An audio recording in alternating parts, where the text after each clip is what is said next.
All right. Hello everyone, my name is Mia and I am a part of the webinar and video teams of Ascent Services, an organization of high school upperclassmen from across the country who are dedicated to help make your journey to and through high school as easy as possible.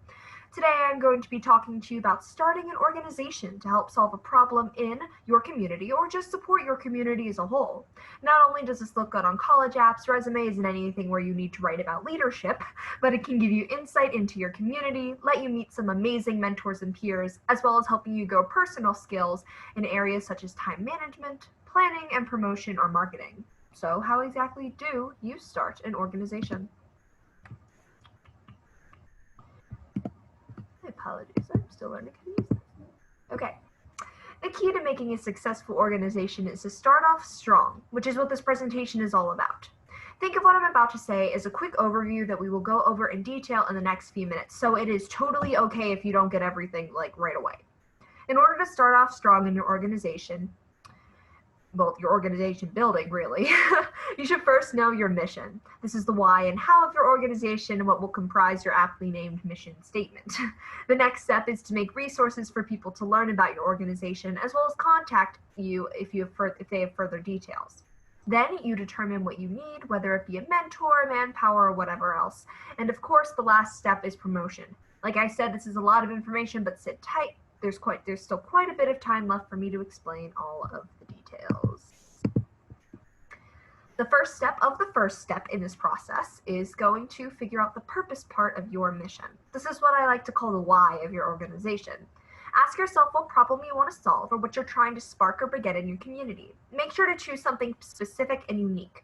Specificity will help secure your success. You're more likely to get one thing done than multiple. And when I say unique, I mean to ask yourself, is this something an organization your community has already started or done?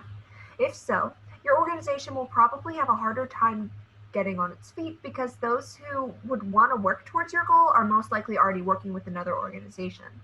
On a logistics level, it's also easier to promote something that is unique and new. Consider if this is something you have time to actually solve.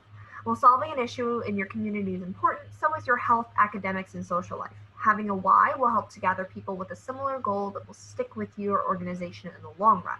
In addition, it can help you decide what your organization can do or participate in your community. You should always ask if what you're doing lines up with your purpose. The next part of your mission is the action your organization is taking to help solve the issue or support your community. An example of this might be if your purpose is to help underfunded schools, you might post flyers in public spaces with this information to inform the public to take action and write emails to those who have control over your county's budget petitioning for reform.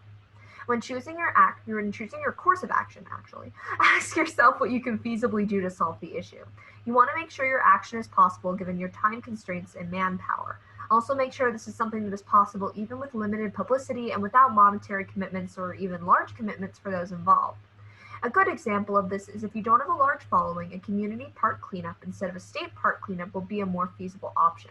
Keep in mind that your approach to solving these issues should be unique. I cannot stress that you need to stand out enough. You want to make sure you have the ability to stand out. Again, I'm just going to stress this entire presentation. You should choose one or two specific options for your action and make a full plan for each, including how you will get the resources you need, if any, to begin or keep going. This can be a hard step, but it is essential to do before you start promotion of any kind, not only for promotion in general, but just in case people ask any type of question. Something important to remember is if you plan on working with other organizations, to reach out to them as well to make sure that they are on board. It's best to do this by phone and make sure you know what you're saying before they answer, as well as be specific and professional. This step or the action will be the how to your why. The last part of making your mission is to put it all together into a mission statement. This encompasses what you're doing and why you're doing it. Again, make sure, as always, to be specific. If there's two things I can push in this, it's be unique and specific and professional. Those what's three, whatever. An example of a mission statement will be, here at X, we believe Y. That's why we Z. This gives your organization name, purpose, and action. Keep in mind you don't have to follow this outline. But if you're not, make sure to keep it professional and not too long. This will most likely be what people first see about your organization, and it will be what is most associated with it, unless you have some kind of motto or jingle, which would actually be pretty cool. So now that you have your mission and mission statement, it's time to make resources. These are the method of contacting you and your organization, as well as your database, which is just a fancy way to say website or webpage. For your email, make it professional and easy to remember or tie to your organization. Don't make it something random and crazy and out there. Make sure that you check this often and respond to questions or other emails as soon as you can. It is also very professional to put an email signature at the bottom of every email. When writing and replying to emails, make sure to be kind and professional. You are representing your organization as a whole, not just you. And a contact or email makes you seem accessible and easy to work with as well. If you're working with other people, which you definitely should for this, make sure they have access to this as well. For your website, well, there's lots of tools you can use to create it, such as Google Sites, Wix, or Squarespace. This is the face of your organization, so make it easy to navigate and professional. Yes, unique, professional. Yes. Information for how people can get involved should be really easy to find. I recommend it. I recommend having it on the home page. And at the bottom of your webpage, you should put a footnote with all your contact information and even a thank you for visiting if you like. As for other web pages, it's good to be personable and have a page about you, as well as a page specifically for announcements, where people can easily find information. As I said before, even with all of this, whatever you want to put on it, make it the biggest site in the world, make your site easy to navigate.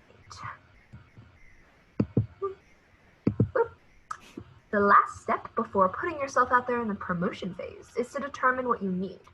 You might do this during the making resources process as well if you find you need help making a web page, or even in the mission step if you need help for a specific goal or action. Either way, making an organization is not something that should be done alone. 2, 3, 4, or even 5 brains is better than one. By working together, you can get your organization ready to go even faster than before. Ask yourself, at any point really, if you need help, and if so, what on? Also ask if this can be used in promotion. For example, many students will gladly apply for leadership positions in new organizations, and this can help you get more attention in the promotion phase. Make sure to use your resources and talk to people or groups around you that you think can help you with what you need. Many organizations with similar goals will be honestly really glad to help you with yours and offer guidance on things and maybe even provide a mentor. Your friends can become your fellow co-founders and bring lots of ideas to the organization you may not have thought of. Make sure that you have a specific role for all of the people in your organization that you need, as well as for yourself. This will help to make sure you have all of your bases covered. And also, you know how it goes, one person does too much work and one person does too little. This will prevent that. This is not a group project, this is an organization. Help doesn't just mean people though, but it can mean resources. Sometimes these cost money, so holding a fundraiser can not only help out with this, but also publicity. Do this after you make a web page, of course. GoFundMe is a great resource for this. All right, we've made it to the promotion step. This is the last step, guys. So, the basics of promotion on no matter what platform are as follows. Think of these as like rules of thumb. 1 is to target your audience. If you know what you're focusing on is in your community, Nextdoor is a great option. If you're looking at younger audiences, you might try Instagram as opposed to LinkedIn, which is older. I didn't know what LinkedIn was before I looked it up. Anyway, 2 is to make a plan. Know what you are posting when. You want to post often to keep people interested.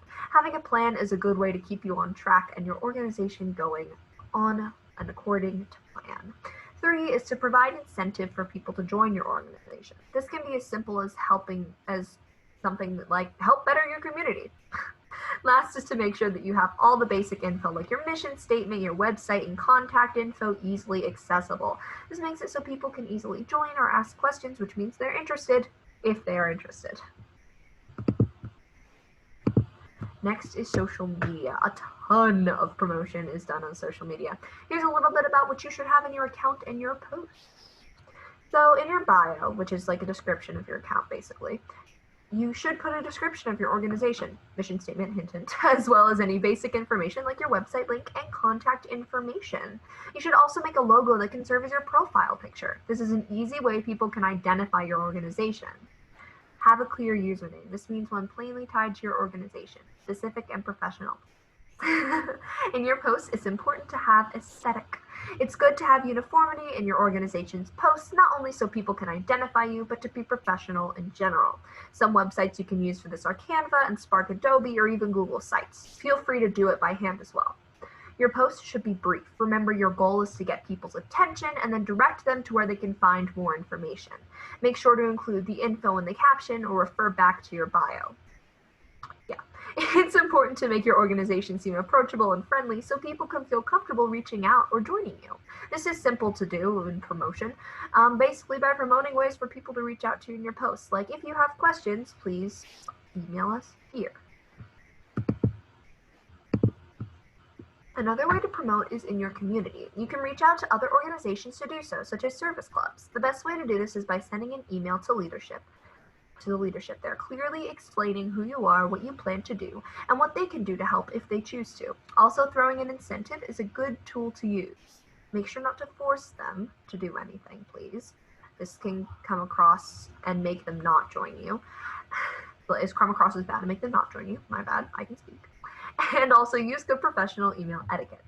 Local media can also be helpful, whether it's social like Nextdoor or contacting local newspapers or radios about what you're doing. Personally, you can talk to other people about your organization or post about it online. Word of mouth is very powerful. You can use busy locations in your community to your advantage by posting flyers there with similar information to an introductory social media post. These can also be designed on Canva or Spark Adobe, and if you don't feel like printing them at home, usually the post office has an option where you can print them and even print them on larger paper. So, moving forward. Now that you've got your organization up and running, what about moving forward? Keeping your organization active can be especially difficult remotely, but having online meetings with people not only involved in leadership, but literally everyone that's helping you out can be very helpful, as well as hosting workshops or events. You can also take other actions to solve this problem. Oh, I'm sorry, I heard a noise. Anyway, you can also take other actions to solve the problem or other hows to the why of your organization. Basically, to do this, go back to the how step and then go from there. You may also need help with this or promotions, so follow those steps as needed. Logistically, moving forward, your organization can become a nonprofit or an unincorporated organization. In simple terms, I invite you to please do more research if you want to take this step. A nonprofit means that you're a company that can directly deal with people or consumers. Whereas a unincorporated organization means that, sorry, that did not mean to make that sound bad, it's just a very long word. It means that one person in an organization has to communicate with consumers or buyers, etc. personally. There is an application process available for both of these. For now, though, I believe you are still considered just an association. Anyways, thank you so much for watching this video. I hope you found it informational and maybe entertaining. I don't know. Please like, subscribe, and reach out with your questions in the comments or through email. See the promotion strategy I'm using here. Our website, mentorship, and social media are all linked, well, not linked, because click the links, but they will be linked in the description, and they are all there as well. Thank you so much for joining, and I've stopped.